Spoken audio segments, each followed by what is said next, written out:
Ang pagpapanggap sa pagkikipagtalik ay isang paraan, parang isang laso na binabalot sa pasukal.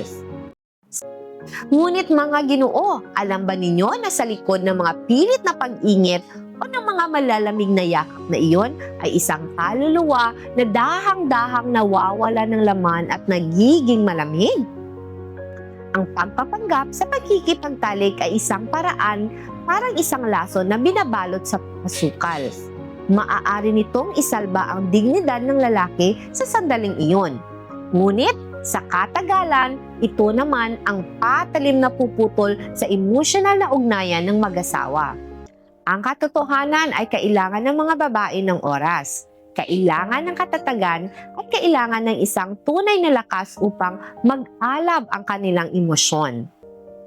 Sa halip na hayaan ang inyong kabiyak na patuloy na mabuhay sa kawalan at pagpagpapanggap, bakit hindi niyo isabay na harapin ang katotohanan upang makahanap ng solusyon?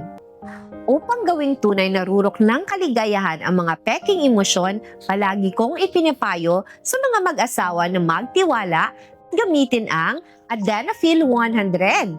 Huwag hayaang ang pagpapanggap ang pumatay sa pagmamahalan ninyong dalawa. Mag-message na agad sa akin. Tutulungan ko kayong bawiin ang inyong tunay na lakas at gagawing mga pinakamatapat na alala ng rurok ng kaligayahan ang bawat pagtatalik. Huwag mong hayaang manatili ka sa kahinaan.